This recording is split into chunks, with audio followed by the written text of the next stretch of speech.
बिस्मिल्लाहिर्रहमानिर्रहीम, अस्सलाम वालेकुम। मैं शाहिद सकलैन हूँ। आप मुझे मेरे यूट्यूब चैनल फेसबुक पेज पे देख रहे हैं। आज 5 नवंबर है और बुध का दिन है।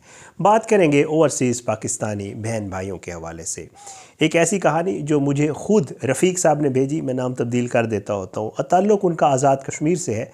बहुत ही हैरान कुन चीज़ उन्होंने मुझे भेजी और उन्होंने कहा कि आप लोगों के साथ ये ज़रूर शेयर करें। मैं बड़ा वैसे आपको सीधी सी बात है मैं बताऊं, जब मैंने ये सिलसिला शुरू किया था तो मैं एक्सपेक्ट नहीं कर रहा था कि हमारे जो ओवरसीज़ पाकिस्तानी बहन भाई हैं वो इस तरह मुझे अपनी चीज़ें भेजेंगे और कहेंगे लोगों के साथ शेयर करें ताकि दूसरे लोग इसे सबक हासिल करें, दूसरे लोगों को चीज़ों का पता चले कि क्या चल रहा होता है। जो लोग बाहर रह रहे होते हैं उनकी ज़िंदगी के क्या मामलात होते हैं, कितनी मुश्किलात होती हैं। आल दो यहाँ सामने तो दिखने में लगता है जी बल्ले भी बल्ले बाहर रहता है और उसकी ज़िंदगी बड़ी बेहतरीन है, पाउंड कमा रहा है, डॉलर कमा रहा है, जो भी कमा रहा है। लेकिन वो कहते हैं कि जो लोग बाहर आते हैं, यहाँ मेहनत करते हैं, उसके बाद एक अपनी ज़िंदगी बनाते हैं और फिर उसके बाद भी उनके साथ जो चीज़ें चल रही होती हैं वो लोगों को नज़र नहीं आती, लेकिन दरअसल जिस शख्स के साथ गुजर रही होती है उसको पता होता है। ऐसी ही कहानी आज आपके साथ रफ़ीक साहब की, जो उन्होंने मुझे भेजी और उन्होंने मुझे कहा कि सुना। और आपसे भी दरख्वास्त है, मैं बहुत शुक्रगुज़ार हूँ अपने ओवरसीज़ पाकिस्तानी बहन भाइयों का कि एक तो मुझे कह रहे होते हैं कि शायद भाई बड़े दिनों से आपने कोई चीज़ सुनाई नहीं है, और दूसरा ये कि मेरे साथ आप अपने एक्सपीरियंस से शेयर कर रहे होते हैं जिससे लोगों को बहुत ज़्यादा फ़ायदा हो रहा होता है आई थिंक। बहरहाल जी, रफ़ीक साहब की कहानी पे जाते हैं। रफ़ीक साहब ये कहते हैं कि जी ताल्लुक़ आज़ाद कश्मीर से है और आज़ाद कश्मीर में शहर से नहीं, शहर से गाँव है मीरपुर से आगे, वहाँ से। वो कहते हैं कि जी क्योंकि बहुत सारे हमारे जो लोग हैं जो थोड़ा बहुत पढ़ लिख जाते हैं तो फिर उसके बाद वो कहते हैं कि जी उनकी ख्वाहिश होती है, उनकी कोशिश होती है, उनके वालिदैन की भी कोशिश होती है कि या तो उनको यहाँ पाकिस्तान में कुछ अच्छा कोई सिलसिला बन जाए उनका, नहीं तो उनकी कोशिश होती है कि जी, कहते हैं जब हमारा वक्त था, ज़ाहिर अब उनकी अच्छी खासी एज है, बच्चे शादीशुदा हैं तो ज़ाहिर है अच्छी खासी एज है। तो वो कहते हैं कि जी जब हमारा वक्त था तो लोगों की भी यही कोशिश होती थी कि जी बच्चा इतना पढ़ा नहीं है ज़्यादा। तो वो कहते हैं कि जी मेरे वालिदैन ने भी यही सोचा कि जी हम इसको बाहर भेज दें रफ़ीक को। वो कहते हैं कि हमारे यहाँ बहुत ज़्यादा रिवाज है, ये मैं अक्सर यूके की स्टोरीज इसलिए सुनाता हूँ कि हमारे पाकिस्तानी बहुत ज़्यादा हैं यूके में, और इधर हमारे आज़ाद कश्मीर से स्पेशली गुजरात, मंडी, भावदीन, आप इधर जाएँ तो यकीन करें हर फैमिली में से कोई ना कोई बंदा जो है वो यूके में है। तो बहरहाल वो कहते हैं कि आज़ाद कश्मीर से लोग बहुत ज़्यादा यूके होते हैं, तो वहाँ पे जो हमारे लोग हैं वो ये समझते हैं कि अगर वो यूके चले जाएंगे तो उनको अपनायत फ़ील होगी, वो ये नहीं फ़ील करेंगे कि हम परदेश में हैं, बिकॉज़ वहाँ पे बहुत सारे आपके रिश्तेदार ना भी हों तो आपके बहुत सारे इलाके के लोग वहाँ पे मौजूद होते हैं। कि कहते हैं कि जी मुझे भी किसी तरीके से मैं चला गया और मैं यूके पहुँच गया और वहाँ पर जो है मैंने मेहनत मज़दूरी और दिहाड़ी शुरू कर दी। एंड आई वॉज़ बैचलर, मैं शादीशुदा नहीं था। कहते हैं कि जी मैंने मेहनत मज़दूरी की, बड़ा मैंने ना वहाँ पे टाइम गुजारा, बहुत छोटे मोटे काम भी किए, कभी कोई अच्छा काम मिल जाता था वो कर लेता था, छोटा काम मिलता था वो कर लेता था। लेकिन मेरा वाहिद मकसद जो वहाँ पे था वो यही था कि मैंने अपनी लाइफ बेहतर करनी है और कमाना है कुछ। कहते हैं कि फॉर्चुनेटली मुझे एक बहुत अच्छा आदमी मिल गया जो कि पाकिस्तानी था और वो जो है ताल्लुक़ उसका यहाँ पंजाब से था। तो कहते हैं कि जी उनके एक बहुत बड़ी चेन थी स्टोर्स की, तो उन्होंने मुझे वहाँ पे अपने साथ ले लिया और मुझे वो बहुत अच्छा पे भी करते थे और मेरा बड़ा ख्याल रखते थे। और उन्होंने मुझे बाकायदा ऐसे, जैसे आप कह रहे हैं कि फैमिली मेम्बर के तौर पे आप समझ लें या जो भी मामला है, वो कहते हैं कि मुझे उन्होंने साथ रखा, मुझे उन्होंने सिखाया काम कारोबार क्या होता है। मैं उनके साथ रहा, पे भी करते थे, मैं उनका चीज़ों का ख्याल रखता था। करते कराते वो कहते हैं कि मैं बहुत अच्छा सेटल होने लग गया यूके में। तो कहते हैं कि जब थोड़ा मुझे अरसा गुज़रा, कुछ साल गुज़रे, तो मेरे वालिदैन ने कहा कि जी हमने आपकी शादी करनी है और आप ज़रा वापस पाकिस्तान आएँ। तो कहते हैं कि जी मैं पाकिस्तान पहुंच गया। मेरे लिए अब पाकिस्तान आना कोई मसला नहीं था, मेरे पास पैसे थे।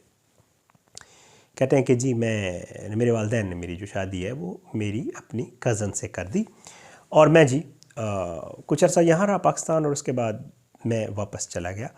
और जिस शख्स के साथ मैं जॉब कर रहा था जो कि ख़ुद पाकिस्तानी है, उसको जब पता चला कि मेरी शादी हुई है और तो उसने मुझे कहा कि यार तुम फ़ौरन जो है वो अपनी फैमिली को भी बुलवाओ, अपनी वाइफ को भी इधर बुलवाओ। तो कहते हैं कि उन्होंने मेरे साथ मेहरबानी की, प्रोसेस करवाया उन्होंने और मैंने अपनी वाइफ को बुला लिया और हम लोग मियाँ बीवी दोनों वहाँ रहने लगे। घर वालों ने भी कहा कि बहुत अच्छा हो जाएगा, तुम अकेले नहीं होगे वहाँ पे। पारल जी कहते हैं कि मैं टाइम गुज़रता गया और जिन के साथ मैं था वो एजेड थे, उनकी उम्र ज़्यादा थी, मेरा बहुत ख्याल रखते थे। तो उन्होंने मुझे कहा कि तुम ऐसा क्यों नहीं करते कि तुम्हारे पास पैसे तो हैं, तुम पैसे जोड़ चुके हो, मैं तुम्हारी हेल्प करूँगा कि तुम छोटा मोटा यहाँ पे कारोबार करो। रफ़ीक साहब ये बताते हैं कि जी मैंने ना उनकी हेल्प से अपना छोटा मोटा वहाँ पे स्टोर टाइप के कारोबार शुरू किया और फिर उसके बाद ये हुआ कि आहिस्ता आहिस्ता अल्लाह ताला ने बरकत डाली, इधर से मेरी फैमिली बढ़ना शुरू हो गई, मुझे अल्लाह ताला ने बेटा दिया एक, फिर उसके बाद दूसरा बेटा दिया, उनके नसीब से या जो भी मेरी वाइफ के नसीब से। रफ़ी साहब ये बताते हैं कि जी मेरा ना वो कारोबार जो है वो आहिस्ता आहिस्ता बढ़ना शुरू हो गया और अल्लाह ताला ने मैं उनके साथ भी था, उनका ख्याल भी करता था, उनके पास जाता भी था, लेकिन वो मुझे कहते थे कि अब तुम ज़्यादा टाइम अपने काम को, कारोबार को दिया करो। और मतलब वो मेरी जो भी कोई समझाने में, किसी भी चीज़ में गाइडेंस चाहिए होती थी, तो वो मेरी बहुत हेल्प करते थे और मैं हमेशा उनका शुक्रगुज़ार था, मेरे बहुत बड़े मोहसिन।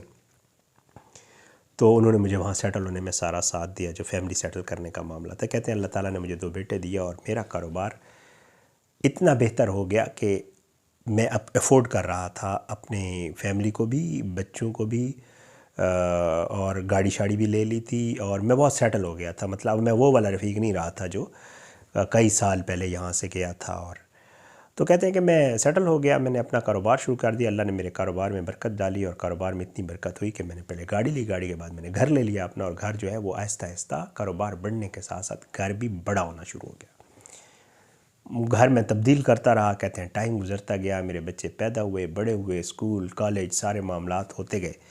तो कहते हैं कि वक्त गुजरने के साथ मैंने पाकिस्तानी, अगर वो कहते हैं मैं बताऊं, तो मैंने करोड़ों रुपए कमा लिए वहाँ पे। और मेरा स्टोर था और मैं एक के बाद दूसरा अच्छा कारोबार चल पड़ा मेरा, और मुझे क्योंकि समझ आती थी तो मैंने उसको बड़ा ज़बरदस्त तरीके से चलाया जी। बच्चे मेरे बड़े हो गए, बेटे थे दोनों, स्कूल गए, उसके बाद उनकी जो आगे हायर एजुकेशन है वो की, और इसी तरह जो है वो पढ़ते पढ़ाते।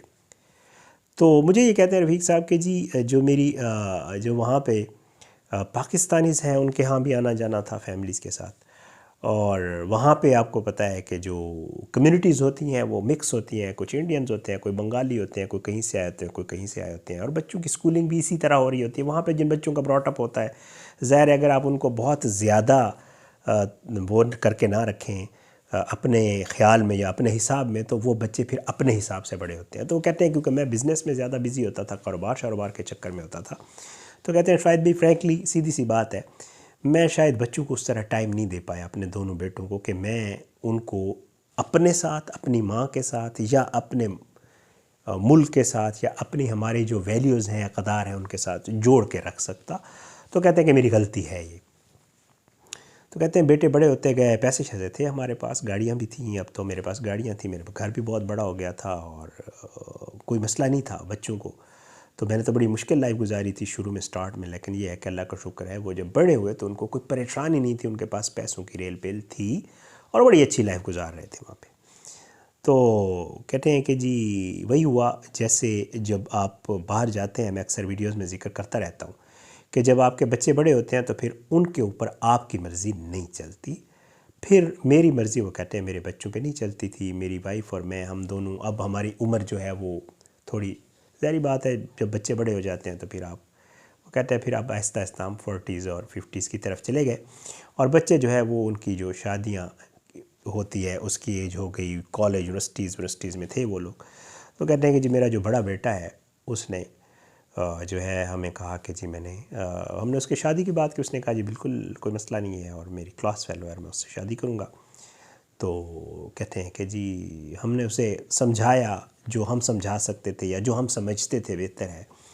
तो कहते हैं कि मैंने बेटे से कहा कि जी आप ये करें कि आप कोशिश ये करें कि अगर हम या तो अपनी फैमिली में कर लें, बेहतर है, नहीं तो आप किसी अच्छी, हम देख लेते हैं कोई रिश्ता किसी पाकिस्तानी कम्युनिटी में से, कोई ऐसे लोगों में से जिनको हम जानते हों, या कम से कम अपने एरिया के हों, या कुछ इस तरह का सीन हो तो ज़्यादा बेहतर। कहते हैं बेटे ने कहा नहीं बाबा, मैं जिधर चाह रहा हूँ मैं उधर ही करूँगा, और सारा मामला, कहते हैं वहाँ किसी को आप फोर्स कर नहीं सकते, बच्चों का ब्रॉटअप वहीं हुआ था, सब कुछ था। तो कहते हैं बिल आखिर करते कराते वो लड़की के वालिदैन से मिलने रिश्ता तय हुआ और उसकी शादी हो गई। कहते हैं छोटा अभी थोड़ा सा उसका टाइम था। महाराज जी वो कहते हैं बड़ा बेटा जो ही शादी, उसने कहा बाबा मैं तो आप लोगों के साथ नहीं रह नहीं सकता, तो मुझे आप थोड़ा अगर अलग कोई कर दें तो मैं बेहतर होगा। तो कहते हैं कि वहाँ पे बहुत रिवाज है बच्चों की, जब शादियाँ हो जाती हैं, हमारे यहाँ भी अब यही हो गया। वो कहते हैं कि वही हुआ कि मैंने जो बेटा है उसको अपना जो कुछ मैं कर सकता था उसके लिए वो मैंने किया, और मैंने उनको बड़े बेटे को अलग कर दिया। अब पीछे छोटे बेटे की बारी थी। कहता है कि जब बड़े बेटे ने ये सब कुछ किया तो मेरे जहन में आ गया, मैंने कहा यार ये इसका मतलब ये है कि जो छोटा बेटा है वो भी इसी तरह का ही कोई मामला करेगा। और उसके लिए मैंने अपनी जो वाइफ़ थी, जो कि बिल्कुल ही माशाल्लाह कहते हैं, जब यहाँ से हम लोग गए थे मैं जैसे था, मेरी वाइफ़ भी बेचारी मेरी कज़न थी तो वो भी ऐसे, लेकिन क्योंकि यूके में रही वो सारा वहाँ पे, तो कहते हैं मैंने उसे मेंटली प्रिपेयर किया। मैंने उसे कहा बीबी सीधी सी बात है, अब मामला छोटे पे जब आ रहा है तो छोटा भी इसी तरह का काम करेगा, तो हमें मेंटली इस चीज़ के लिए प्रिपेयर होना चाहिए। और वी वर प्रिपेयर्ड, हम इसके लिए बिल्कुल रेडी थे। कहते हैं कि जी थोड़ा अरसा गुज़रा, 2-3 साल, तो छोटे बेटे ने ख़ुद से कहा कि जी मैंने शादी करनी है। तो हमने कहा ठीक है, कोई ऐसी बड़ी बात नहीं है, कर लो, थोड़ा सा अपने आप को सेटल कर लो शादी। तो उसने कहा नहीं जी मैं तो शादी करूँगा, और मैं आपको बता दूँ कि लड़की के हवाले से मैं आपको बता दूँ, मैं आपको लड़की का बताता हूँ कौन सी लड़की है, और आपने वहाँ जाना है, उसके वालिदैन से बात करनी है, और मैंने शादी करनी है। तो कहता है जैसे मैं आपको शायद भी बता चुका हूँ कि हम एक्सपेक्ट कर रहे थे, सो मेंटली भी प्रिपेयर थे कि ठीक है जी अगर वो कहेगा और किसी के घर जाना हुआ और कोई रिश्ते विश्ते की बात हुई तो हम करेंगे, ज़ाहिर है बेटा है हम उसको, और फिर वही होना था जो अमूमन उन माशरों में होता है। तो कहते हैं कि जी ये यहाँ तक मामला जो है वो हमें बड़ा नॉर्मल लग रहा था, कोई इतना मसला नहीं था। रफ़ीक साहब ये बताते हैं कि सबसे बड़ा मसला मुझे उस वक्त आया जब बेटे ने मुझे ये बताया कि जो लड़की है वो इंडियन है और वो हमारे मज़हब की भी नहीं है। रफ़ीक साहब कहते हैं कि मैंने उसे कहा ये तो तुम्हें पता है कि पॉसिबल ही नहीं, और हमारे लिए तो बड़ा मुश्किल है। तो कहते हैं कि बेटे ने कहा कि नहीं जी कोई मसला नहीं है, और आपको पता है ये तो सिर्फ जैसे होता है वहाँ के जो बच्चों का होता है कि जी कोई इतनी बड़ी बात नहीं है, और ज़ाहिर है वो अपने उस पर करती है, और मैं अपना तो मैं तो मुसलमान हूँ और ये वो और इस तरह। तो कहता है कि बेटे ने बड़ा ज़ोर लगाया। मैंने कहा भी सवाल ही पैदा नहीं होता, ये तो पॉसिबल ही नहीं है, बेशक उसके लिए तुम्हें कुछ भी करना पड़े तो मैं। तो बेटा कहता है कि जी मैं छोड़ के चला जाऊँगा, मैं आप लोगों के साथ नहीं रहूँगा अगर मेरी आप बात नहीं मानेंगे। तो रफ़ीक साहब कहते हैं कि मेरे लिए बहुत बड़ी मुश्किल खड़ी हो गई। मेरे पास सब कुछ था, लेकिन ज़ाहिरी बात है एक बेटा ऑलरेडी मैरिड हो चुका था, वो अपनी लाइफ में था, अब ये दूसरा छोटा था, और ये एक ऐसी बात कर रहा था जो मेरे लिए बहुत बड़ा प्रॉब्लम थी। ज़ाहिर है कि हम एक मुस्लिम होते हुए मैं कैसे ये एक्सेप्ट कर सकता था कि ये सारा मामला हो। तो मैंने उसे कहा कि बेटा फिर उसका एक तरीक़ाकार है, वो ये है कि अगर तुम दोनों एक दूसरे को पसंद करते हो और चीज़ कर सकते हो तो फिर एक काम करो कि फिर उसे कहो कि वो बेशक मुस्लिम हो जाए, उसमें हमारे लिए फिर पॉसिबिलिटी है कि हम ये सब कुछ कर दें। दैन वो कहते हैं कि मेरे बेटे ने कहा अच्छा बाबा मैं उससे बात करूँगा, फिर देखते हैं जो भी, अगर हुई तो ठीक है, ना भी हुई तो कोई मसला नहीं है। बहरहाल जी वो कहते हैं कि जी हुआ कुछ यूँ कि जो मेरा छोटा बेटा है उसने उस लड़की से बात की। ज़ाहिर है कौन अपना मज़हब चेंज करता है, तो उस लड़की ने कहा ये मेरे लिए पॉसिबल नहीं है, लेकिन उस लड़की ने कहा कि शादी तो हमने करनी है आपस में, तो इस तरह के अगर तुम्हारे वालिदैन रेडी नहीं होते तो नो प्रॉब्लम, मेरे वालिदैन को कोई एतराज़ नहीं है, तो हम शादी कर लेते हैं। रफ़ीक साहब कहते हैं कि मुझे जब ये पता चला और मेरे बेटे ने मुझे कहा कि ये मामला है, अगर आप लोग रेडी नहीं होते, लड़की तो नहीं हो रही मुस्लिम, तो फिर हम शादी कर लेते हैं। तो रफ़ीक साहब कहते हैं कि मैं बहुत मुश्किल में फंस गया, और मैं अल्लाह ताला से दुआ करने लगा कि अल्लाह करे कोई मसला हल हो जाए। और मैंने थोड़ा सा अपने बेटे को मज़ीद वो किया कि जी नहीं ये पॉसिबल नहीं है, तुमने जाना है तो बेशक तुम घर छोड़ के चले जाओ, और मैं ये मेरे लिए एक्सेप्टेबल नहीं है कि तुम ये सब कुछ करो और मेरे होते हुए। और तो कहते हैं कि जी मैंने बेटे को बड़ा समझाया, लेकिन बेटा जो है वो उस वक्त नहीं माना। बाद में वो कहते हैं शायद बेटे को ख्याल आया जो भी मामला था, या इसने लड़की को कहा, या जो भी मामला हुआ, तो कहते हैं कि जी बेटे ने मुझे कहा कि जी ठीक है, वो लड़की कहती है कि मैं आप लोगों के कहने पे जो है वो निकाह भी कर लूँगी, और जो भी मामला है वो मैं कर लूँगी। रफ़ीक साहब कहते हैं कि मेरे पास सीधी सी बात है चारा कोई नहीं था, अगर वो ना भी होती तो मेरे लिए कोई मैं परेशान था कि अगर वो ना हुई तो बेटे ने मेरे ने शादी तो वैसे ही करनी है, तो मैं किसी को रोक भी नहीं सकता था अपने बेटे को। तो कहते हैं कि जब बेटे ने कहा कि जी वो राज़ी है निकाह वगैरह करवाने के लिए, तो मैं मेरा थोड़ा सांस में सांस आया, और मैंने सोचा कि चलो जो भी है एक मामला तो हो जाएगा ना निकाह वाला। और तो कहते हैं कि जी वही तरीका हुआ, मुस्लिम्स के तरीके से हमने बेटे का निकाह किया और निकाह करने के बाद वो लड़की जो है वो छोटा वाला बेटा हमारे साथ ही हमारे घर आ गया। रफ़ीक साहब कहते हैं कि जी हम कोई इतना दीनी घर नहीं थे कि हमारे घर में हर वक्त कोई रोज़ा नमाज हज की बातें होती रहें, कोई ऐसा मसला नहीं है। हम वहीं की कम्युनिटी की तरह वहाँ के जो मतलब जो आम नॉर्मल लोग होते हैं वहाँ पे भी बहुत अच्छे दीनी लोग रह रहे होते हैं, ज़ाहिर है। लेकिन वो कहते हैं कि मैं कोई ज़्यादा खुद बताते हैं कि दीनी आदमी नहीं था और ना मेरे बच्चे थे। तो कहते हैं हमारे घर में लिबरल सा माहौल था और जो है ना वो कोई नमाज वगैरह और इसकी पाबंदी नहीं थी। लेकिन वो कहते हैं कि ये जो लड़की थी जब ये पहले शुरू में हमारे घर आई तो वो नॉर्मल बिहेव करती रही, लेकिन आहिस्ता आहिस्ता जब उसको ये पता चल गया कि जी मेरी शादी हो गई है, सब कुछ हो गया और मेरा बेटा भी उसको ज़्यादा रोक टोक नहीं करता था, तो वो जो लड़की है वो हमें ये लगने लग गया कि अगर इनका जो बच्चा होगा वो पता नहीं मुसलमान हो भी सही कि नहीं, क्योंकि वो लड़की उस तरह ज़्यादा वो नहीं करती थी। और ज़ाहिर है जो उनके अपने वो होते हैं त्यौहार और जो चीज़ें होती हैं उनके ऊपर प्रॉपर वही वाला उसी तरह वो करती थी जैसे वो लोग करते हैं। और हमें कहती थी कि क्योंकि मैंने सारी लाइफ इस तरह गुजारी है कि मुझे करना पड़ेगा और मेरी फैमिली भी सारी है, तो हम कहते थे, हम चुप हो जाते थे, क्या कर सकते थे। कहते हैं अल्लाह ताला ने उसको बच्चे दिए और अल्लाह ताला ने जब उसको बच्चे दिए तो हमारे लिए इससे भी बड़ी मुश्किल पैदा हो गई। बेटा मुस्लिम था, जो उसकी वाइफ थी वो जो है वो हिंदू मज़हब से थी और जो उनके बच्चे थे जब वो बच्चे थोड़े बड़े हुए अल्लाह ने उसको एक बेटी और एक बेटा दिया, तो वो हमें कुछ समझ नहीं आता था कि ये हम इनको मुसलमान बनाएं या ये हिंदू होंगे या क्या चीज़ होगी। तो वो कहते हैं कि उनकी माँ ज़ाहिरी बात है वो जो उनके त्यौहार आते हैं उसके ऊपर सारा कुछ करती है अब भी, और जो बच्चे हैं ज़ाहिर है क्योंकि माँ से ज़्यादा वो होते हैं और हम घर पे होते हैं, लेकिन क्योंकि माँ ज़्यादा बच्चों की केयर कर रही होती है तो बच्चे भी माँ के साथ जो है वो सब कुछ करते हैं। आल दो हमारी बहू कहती है कि जी मैंने आप लोगों के कहने के ऊपर निकाह किया और सब कुछ किया है, लेकिन जो है वो हमारे जो पोते पोती है उनको जो है वो उसी तरह वो सारी रसूमात, और हम मना भी नहीं कर पाते और रोक भी नहीं पाते क्योंकि हमारा बेटा ही ज़ाहिरी बात है वो सब कुछ देख रहा होता है और वो कहता है कि तो नॉर्मल सी चीज़ है। तो मुझे वो कह रहे थे, कहते हैं कि जी बताने का मकसद यही है कि एक बेटा जो था वो तो अपनी लाइफ में हो गया, सेटल हो गया, हमें छोड़ छाड़ के ही समझ लें दूसरी जगह पे रह रहा है वो।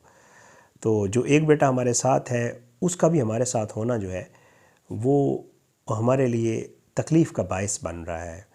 और हम जब देखते हैं अपने बच्चों को तो मैं और मेरी वाइफ जो है वो बहुत ज़्यादा परेशान भी होते हैं और तकलीफ़ में भी होते हैं कि पता नहीं इनका फ्यूचर आगे क्या होगा।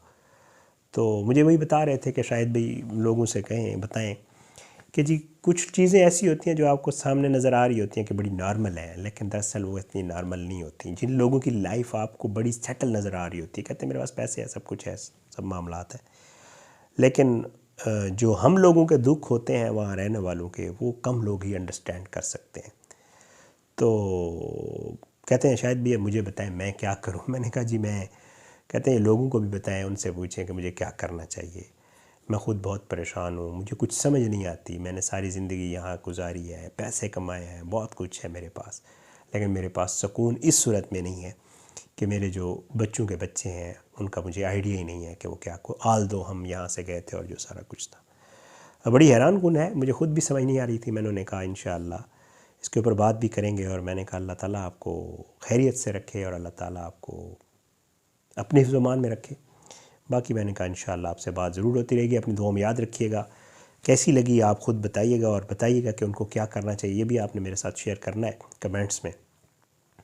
और इसी तरह आप लोग चीज़ें शेयर किया करें मेरे साथ, और अगर आप चाहें कि मैं कुछ बताऊं लोगों को तो मुझे ज़रूर बताया करें। अपनी दुआ में याद रखिएगा। अल्लाह हम सबको अपनी ज़ुबान में रखे, अल्लाह हम सब पे अपना रहम करम करे। अगली वीडियो तक के लिए मुझे इजाज़त दें। पाकिस्तान जिंदाबाद। अल्लाह हाफ़िज़।